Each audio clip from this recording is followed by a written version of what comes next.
Hello everyone. हम पढ़ रहे थे सीसीएस लीव रूल्स 1972।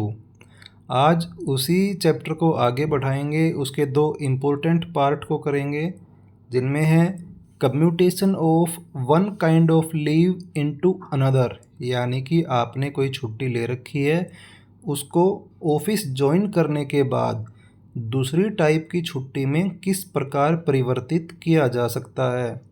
दूसरा जो टॉपिक आज कवर करेंगे वो है combination of different kinds of leave, यानी कि किन प्रकार की अलग अलग छुट्टियों को एक साथ में लिया जा सकता है और किन को नहीं लिया जा सकता।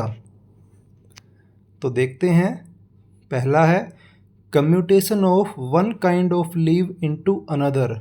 कम्यूटेशन का मीनिंग सबसे पहले आप समझिए। कम्यूटेशन का मीनिंग होता है एक्सचेंज करना, यानी कि एक चीज़ जो आपने ले रखी है उसको आप वापस करना है, दूसरे को ले लेना है, यानी कि एक चीज़ का लेन देन इसको बोला जाएगा।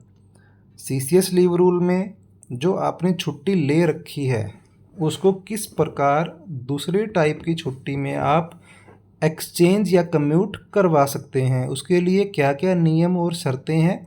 सबसे पहली है at the request of A government servant, यानी कि सरकारी कर्मचारी को खुद रिक्वेस्ट करनी पड़ेगी। कोई कॉम्पिटेंट अथॉरिटी उसको बिना गवर्नमेंट सर्वेंट की रिक्वेस्ट के अपने आप कम्यूट नहीं करेगी। इसका गवर्नमेंट सर्वेंट के लिए बड़ा फ़ायदा है। नहीं तो पता चले आपने सीएल अप्लाई करी थी, आप सीएल सोच के गए थे और वापस आके देखा कि उसकी जगह एचपीएल या ईएल कुछ और ही भरा हुआ है, आपको जिसकी जानकारी है ही नहीं। दूसरा है leave due and admissible to him at the time the leave was granted, यानी कि जिस टाइप की छुट्टी में आप चेंज करवाना चाहते हैं वो छुट्टी आपके अकाउंट में होनी चाहिए।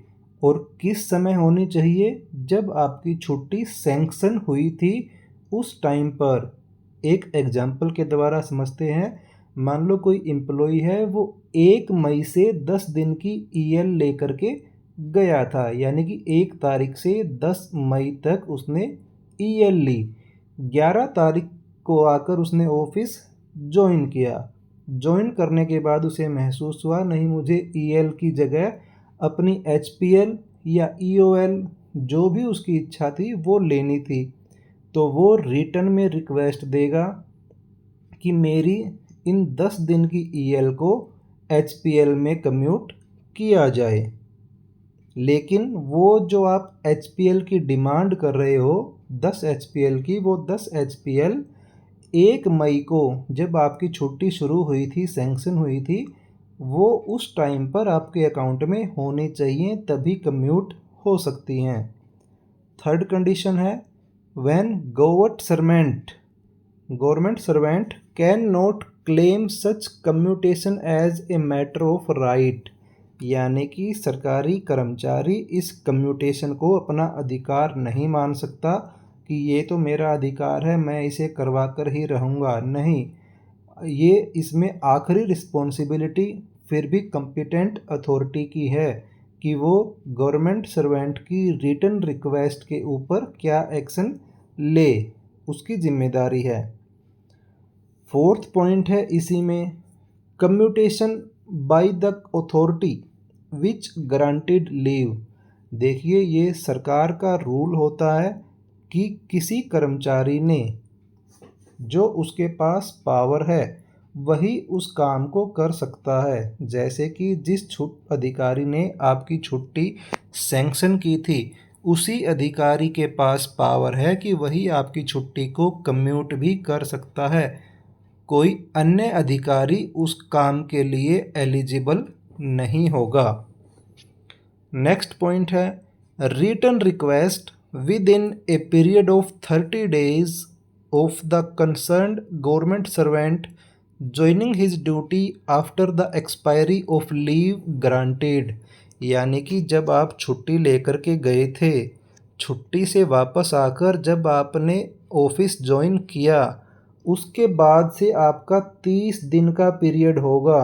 इस 30 दिन के पीरियड के अंदर आप अपनी रिटर्न रिक्वेस्ट अपने ऑफिस में जमा करवा सकते हैं छुट्टी का टाइप बदलवाने के लिए, यानी कि छुट्टी को कम्यूट करवाने के लिए। Adjustment of leave salary on the basis of leave finally granted. इस बिंदु को ध्यान से समझिए। मान लिया आप पहले ईएल लेकर के गए थे, लेकिन वापस आने के बाद, ऑफिस ज्वाइन करने के बाद आपने रिटर्न रिक्वेस्ट दिया कि मेरी ईएल को एचपीएल में कन्वर्ट कर दिया जाए। एचपीएल का मीनिंग है हाफ पे लीव, यानी कि पहले तो आप अपनी ईएल के हिसाब से आपकी सैलरी बननी थी, लेकिन बाद में जब आपकी छुट्टी कम्यूट हो गई और कम्यूट होकर वो बन गई एचपीएल, तो अब आपको जो सैलरी मिलेगी वो एचपीएल के हिसाब से मिलेगी। यानी कि आपका जो फाइनली जो सैंक्शन हुई हैं, पहले ईएल हुई थी उनको अब आपने कटवा दिया, कटवा कर आपने उसकी जगह एचपीएल सैंक्शन करवा ली, तो अब आपकी जो सैलरी बनेगी वो एचपीएल के हिसाब से बनेगी।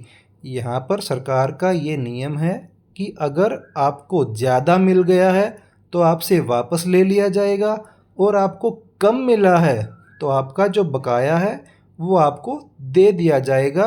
लेकिन इसके लिए कंसीडर की जाएगी आपको जो फाइनली छुट्टी सैंक्शन हुई है, यानी बाद में जो आपने कम्यूट करवा ली हैं, वो आपकी छुट्टी कंसीडर की जाएगी।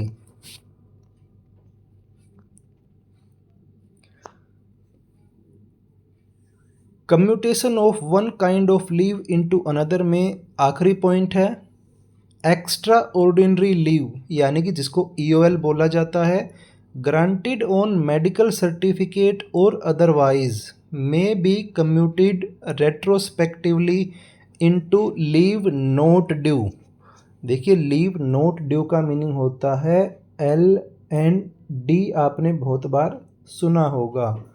आपने अगर मेडिकल ग्राउंड पे या किसी अन्य अवस्था में EOL को लिया है, यानी कि आपने नो वर्क नो पे वाला काम किया है, तो आप छुट्टी से वापस आने के बाद आप अपनी EOL को LND में कम्यूट करवा सकते हो।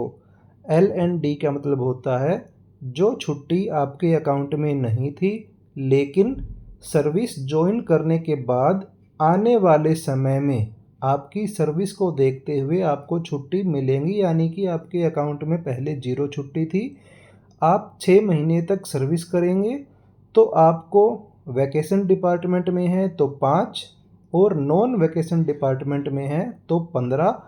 6 महीने की सर्विस पे आपको इतनी छुट्टियां, इतनी EL मिलती हैं। उनके हिसाब से आपकी EOL को लीव नॉट ड्यू में कन्वर्ट या कम्यूट किया जा सकता है। आज का सेकंड बिंदु था combination of different kinds of leave. आप छुट्टी लेकर के गए, वहाँ जाकर के आपको और भी ज़्यादा छुट्टी लेने की ज़रूरत पड़ गई। माना पहले आप 3 दिन के लिए गए थे, लेकिन चौथे दिन भी आप वापस आकर ऑफिस ज्वाइन नहीं कर सके किसी भी कारण से, तो आप अपनी कॉम्पिटेंट अथॉरिटी को इंटीमेट करते हैं कि मेरी छुट्टी बढ़ाई जाए। अब उस समय आपको पता चला कि आपके ने 3 CL ले रखी थी और चौथे दिन आपके पास CL बची नहीं है, तो आपको किसी और टाइप की, यानी कि EL HPL कुछ छुट्टी लेनी पड़ेगी। तब आपको ये देखना है कि किन 2 टाइप की छुट्टियों को एक साथ लिया जा सकता है। Any kind of leave under these rules may be granted in combination with or in continuation of any other kind of leave except casual leave, यानी कि इस नियम के द्वारा बनाई गई छुट्टियों को आप एक दूसरे के साथ ले सकते हैं या जोड़ सकते हैं, सिवाय कैजुअल लीव के। यहाँ पर ये स्पेशल मेंशन है कि कैजुअल लीव को आप बाकी किसी भी टाइप की छुट्टी के साथ ऐड या कंटिन्यू नहीं कर सकते। यानी कि आप EL के साथ CL नहीं ले सकते, आप HPL के साथ CL नहीं ले सकते, आप मैटरनिटी या पैटर्निटी के साथ में या CCL के साथ में भी CL को नहीं ले सकते। कैजुअल लीव को आप किसी अन्य छुट्टी के साथ नहीं जोड़ सकते। Casual leave is not a recognised leave. देखिए ये बड़ा ही महत्वपूर्ण बिंदु है। कई बार डायरेक्ट यहाँ से पूछ लिया जाता है कि कौन सी ऐसी लीव है जिसको कि रिकॉग्नाइज्ड लीव नहीं माना जाता। ये आपको केवल और केवल इमरजेंसी पर्पज़ से डील करने के लिए दी जाती हैं। इनका कोई ऑथोराइज रूप नहीं है। नेक्स्ट पॉइंट है, it can not be combined with any other kind of leave admissible under these rules. यानी कि CCS लीव रूल्स 1972 के तहत अगर आपने और कोई छुट्टी ली है तो उसके साथ आप कैजुअल लीव को कंबाइन नहीं कर सकते। CL आप किसी और छुट्टी के साथ में नहीं ले सकते। तो ध्यान रखिएगा, आपके लिए बड़ी ही महत्वपूर्ण जानकारी है। तो ये थे आज के 2 महत्वपूर्ण बिंदु जिसमें आपने जाना कि किस प्रकार आप एक टाइप की छुट्टी को दूसरे टाइप की छुट्टी में चेंज करवा सकते हैं। और दूसरा पॉइंट था, आप किन 2 टाइप की छुट्टियों को एक दूसरे के साथ में ऐड कर सकते हैं। बने रहिए हमारे साथ, इसी प्रकार इसी सीरीज को आगे बढ़ाएंगे अगली वीडियो में। Thank you.